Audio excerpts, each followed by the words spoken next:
جو teen age طبقہ ہے جو مسجدوں میں داخل ابھی ہوتے ہیں، یعنی کہ نوجوان ہیں، یعنی حال ہی میں جو داخل ہوئے، تو ان کا دماغ جو ہے وہ تقسیم ہوگا، غلط اور صحیح کے درمیان وہ تفریق نہیں کر سکتے ہیں، وہ فرق محسوس نہیں کر سکتے. اس طریقے سے فتنوں کے پھیل جانے کا اندیشہ ہے. کچھ لوگ ادھر جائیں گے، کچھ لوگ ادھر جائیں گے. معافی چاہوں گا آپ کو ٹوکنے کے لیے. علاج کیا ہے؟ علاج یہی ہے کہ ان پہ روک لگا دی جائے. کس طرح سے؟ مسجدوں میں ان کے دخول پہ پابندی لگا دی جائے، اور ان کا بائیکاٹ، سوشل بائیکاٹ ہونا چاہیے. اور جو لوگ مناظرے کرتے ہیں ان کو سوشل میڈیا پہ مناظرے کیے جاتے ہیں اور وہاں پہ اس طرح کے ناشائستہ الفاظوں کا استعمال کیا جاتا ہے، وہ سمجھ نہیں آتا کہ وہ دین کی بات کر رہے ہیں کہ وہ ناشائستہ بات کر رہے ہیں. نہیں، وہ گالی گلوچ کرتے ہیں اصل میں، کیونکہ بری بات کرنا وہی اسی وزن میں آتی ہیں، اسی طرح. اگر اس کو ترازو میں تولا جائے تو میں سمجھتا ہوں جو وہ باتیں کرتے ہیں وہ گالیوں سے بھی زیادہ خطرناک ہیں. تو یہ انتشار پھیلاتے ہیں، تشدد، افتراق پھیلاتے ہیں قوم کے درمیان. لہٰذا ان کو ان مناسب سے ہٹایا جائے.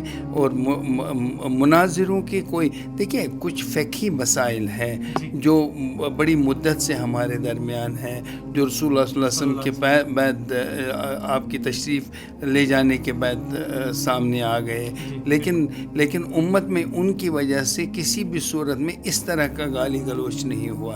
یہ ہماری روایت، ہمارے اقدار، پہلے تو یہاں نہیں ہوا کرتا تھا. مجھے یاد ہے میرے والد صاحب کے زمانے میں ایک مرتبہ اسلام آباد میں اس طریقے کا واقعہ پیش آ گیا. اس وقت گیلانی صاحب مرحوم بھی زندہ تھے. انہوں نے میرے والد صاحب کو فون کیا، کہا کہ یہ کیا مصیبت ہے یہ ہے. انہوں نے اس وقت اسلام آباد کے جو ایس ایس پی تھے ان کو فون کیا، اور اس کے بعد ان لوگوں کو گرفتار کیا گیا. آج بھی ضرورت اس بات کی ہے کہ ان لوگوں پہ پی ایس اے لگایا جائے، اور پبلک سیفٹی ایکٹ کے تحت ان کو جیل میں ڈال دیا جائے اور ان کا علاج کیا جائے. یہ ذہنی مریض ہے، آپ کہہ رہے ہیں کہ ذہنی طور ناخیز مریض ہے، اور اگر ان کا علاج نہیں ہو گیا تو یہ خطرناک ثابت ہوں گے. یہ مطلب جو حرکتیں کرتے ہیں وہ انتہائی تہذیب کے خلاف ہیں، اور انتہائی ناشائستہ ہے، مذموم ہے، اور ناقابل قبول ہے. اور رہا سوال، آپ نے ایک بات کی کہ یہاں فیک پیر کے بارے میں، جس نے وہ ریپلیکا بنایا تھا. میں اس کو ایکسپوز کیا تھا، آپ نے اس حوالے سے بات باضابطہ طور پہ اس میں ایک کارروائی کی، اور لوگوں نے میری بات پہ لبیک کرتے ہوئے اس یعنی ریپلیکا کعبے کو منہدم کر دیا. اور وہاں پہ اصل بات یہ بھی دیکھنا ہے کہ اصل ایک مجذوب آدمی کس طرح وہ حرکت کر سکتا ہے، اس کے پیچھے کون سے عوامل کار فرماتے ہیں. یہاں مختلف لوگ کام کرتے ہیں جو مسلمانوں کے درمیان اتحاد، اتفاق، باہمی اخوت کو ختم کرنا چاہتے ہیں. لہٰذا ان پہ نظر رکھتے ہوئے ان لوگوں کو جو یہ شکار بن چکے ہیں ان پہ بھی نظر، ان کی عقل ٹھکانے لگانے کی ضرورت ہے، اور ان لوگوں سے چوکندہ رہنے کی ضرورت ہے. صاحب آپ سے جاننے کی کوشش کریں گے. آپ نے کہا، آپ نے بات کی، آپ کو ٹوکنا چاہوں گا، 2 منٹ آپ کے اور لوں گا. آپ نے بات کری کہ یہ جو علماء کرام ہیں یہ اصل معاملات پہ بات نہیں کرتے ہیں، جس طرح سے آپ نے کہا کہ فلسطین کے معاملات پہ بات نہیں کرتے ہیں. تو کیا کچھ مسائل اس وقت جموں کشمیر کے اندر ہے، خاص طور پہ جب ہم مسلم طبقے کے ساتھ افراد کی بات کرتے ہیں، منشیات جیسے، اور کیا کچھ معاملات ہیں جن پہ علماء کرام کی اس وقت توجہ ضروری ہے؟ دیکھیں، ہماری بیٹیوں کا مسئلہ ہے، جہیز کا مسئلہ ہے، شادیوں کا مسئلہ ہے، بے حیائی کا مسئلہ ہے، اقدار کا مسئلہ ہے، اور بازار میں دوائیاں بکتی ہیں، نقلی ہیں، اور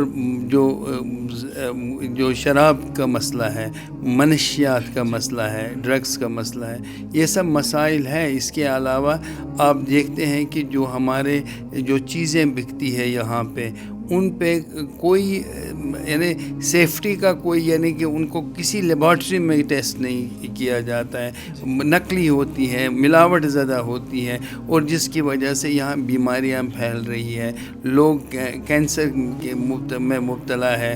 اور دوسری بات یہ ہے کہ 13 to 33 کے درمیان کی عمریں جو ہمارے نوجوان ہیں وہ ڈرگس کے شکار ہیں۔ پہلے لڑکے ہوتے تھے، آج لڑکیاں بھی ہو رہی ہیں، افسوس کی بات ہے۔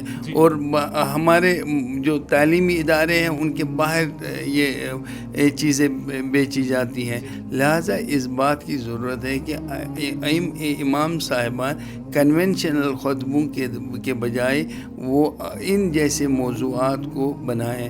اور دوسری بات یہ ہے، میں ایک بات آپ سے کہنا چاہتا ہوں جو بہت اہم ہے، کہ ہمارے ہاں کچھ لوگ ہیں جو غریب ہیں، لیکن غربت کی وجہ سے وہ دوسروں کے سامنے دست سوال نہیں ہو سکتے، شرم کی وجہ سے، شرم اور آر کی وجہ سے دوسروں کے ساتھ۔ اور ہم اوپر یہ ذمہ داری ہوتی ہے، اگر آپ صاحب ثروت ہیں، آپ امیر آدمی ہیں، آپ زکوٰۃ بھی دیتے ہیں، آپ خیرات بھی کرتے ہیں، تو اس آدمی کا بھی خیال رکھا جائے۔ رمضان بنیادی طور پہ مالی عبادت کا بھی مہینہ ہے، اور اس میں ہم خیرات دیتے ہیں، صدقات دیتے ہیں، اور مختلف طریقوں سے لوگوں کے ساتھ ہمدردی اور مواسات کا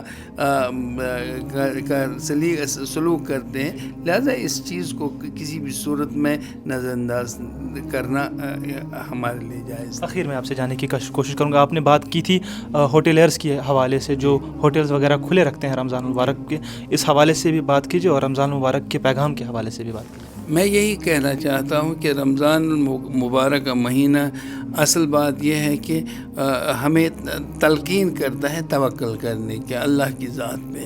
توکل کا مطلب یہ ہے کہ ہر چیز کو اللہ کے سپرد کیا جائے، مانگنا ہے تو اللہ سے، کسی کو دینا ہے تو اللہ کے نام پہ، کسی سے لینا ہے تو اللہ کے رضا کے لیے، یعنی ان چیزوں کا خیال رکھا جائے۔ اور لہٰذا رزق کے معاملے میں بھی خداوند کریم کی ہی ذات پہ، اللہ تعالیٰ کی ہی ذات پہ بھروسہ کیا جائے۔ لہٰذا کوئی ایسی حرکت نہ کی جائے جو اسلام کے خلاف ہو۔ آپ ہوٹل کھولیں گے، وہاں پہ دن بھر لوگوں کو کھلائیں گے، کسی چیز کی پابندی کا خیال نہیں رکھیں گے، اور اقدار کا خیال نہیں رہے، رمضان کے تقدس کو پامال کریں گے، اور میں سمجھتا ہوں کہ آپ کی کوئی عبادت قابل قبول نہیں ہو سکتی ہے۔ بہت بہت شکریہ ہمارے ساتھ جڑنے کے لیے۔ مفتی اعظم ناصر الاسلام ہمارے ساتھ جڑ چکے تھے، اور جو پیغام انہوں نے دیا، امید کرتا ہوں کہ آپ اسے آگے ضرور شیئر کریں گے، اور اپنے دوست احباب کے ساتھ بھی اس پیغام کو ضرور پہنچائیں گے۔ ابرار متو ہوں، دیجیے اجازت، خدا حافظ۔